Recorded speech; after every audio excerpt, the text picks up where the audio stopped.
The United Nations General Assembly, 75 years after the end of World War II and the founding of the United Nations, we are once again engaged in a great global struggle. We have waged a fierce battle against the invisible enemy, the China virus, which has claimed countless lives in 188 countries.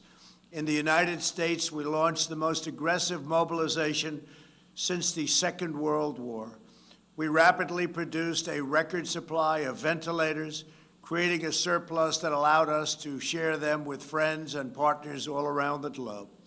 We pioneered life-saving treatments, reducing our fatality rate 85% since April. Thanks to our efforts, 3 vaccines are in the final stage of clinical trials. We are mass producing them in advance so they can be delivered immediately upon arrival. We will distribute a vaccine. We will defeat the virus. We will end the pandemic. And we will enter a new era of unprecedented prosperity, cooperation, and peace. As we pursue this bright future, we must hold accountable the nation which unleashed this plague onto the world, China. In the earliest days of the virus, China locked down travel domestically, while allowing flights to leave China and infect the world. China condemned my travel ban on their country, even as they canceled domestic flights and locked citizens in their homes.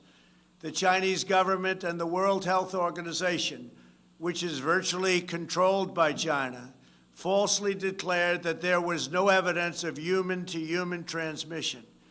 Later, they falsely said people without symptoms would not spread the disease.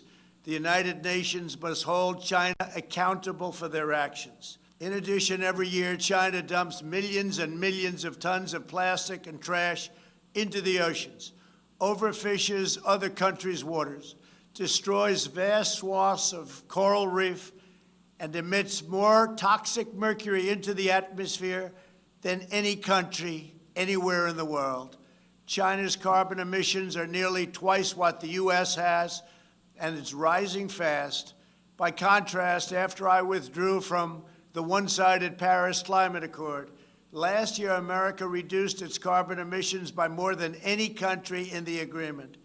Those who attack America's exceptional environmental record while ignoring China's rampant pollution are not interested in the environment. They only want to punish America, and I will not stand for it.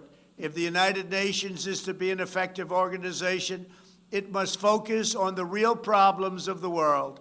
This includes terrorism, the oppression of women, forced labor, drug trafficking, human and sex trafficking, religious persecution, and the ethnic cleansing of religious minorities. America will always be a leader in human rights. My administration is advancing religious liberty, opportunity for women, the decriminalization of homosexuality, combating human trafficking, and protecting unborn children. We also know that American prosperity is the bedrock of freedom and security all over the world. In 3 short years, we built the greatest economy in history, and we are quickly doing it again. Our military has increased substantially in size. We spent $2.5 trillion over the last 4 years on our military. We have the most powerful military anywhere in the world, and it's not even close. We stood up to decades of China's trade abuses. We revitalized the NATO alliance, where other countries are now paying a much more fair share. We forged historic partnerships with Mexico, Guatemala, Honduras, and El Salvador to stop human smuggling.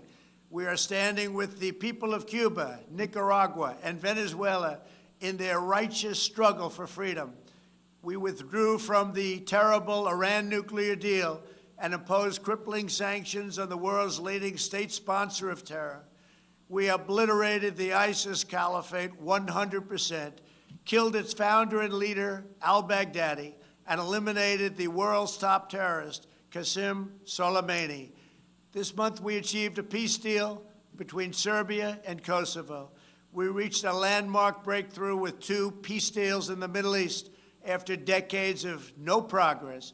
Israel, the United Arab Emirates, and Bahrain all signed a historic peace agreement in the White House, with many other Middle Eastern countries to come. They are coming fast, and they know it's great for them and it's great for the world. These groundbreaking peace deals are the dawn of the new Middle East. By taking a different approach, we have achieved different outcomes, far superior outcomes. We took an approach, and the approach worked. We intend to deliver more peace agreements shortly, and I have never been more optimistic for the future of the region. There is no blood in the sand. Those days are hopefully over. As we speak, the United States is also working to end the war in Afghanistan, and we are bringing our troops home. America is fulfilling our destiny as peacemaker, but it is peace through strength. We are stronger now than ever before. Our weapons are at an advanced level like we've never had before, like, frankly, we've never even thought of having before. And I only pray to God that we never have to use them. For decades, the same tired voices proposed the same failed solutions, pursuing global ambitions at the expense of their own people. But only when you take care of your own citizens will you find a true basis for cooperation.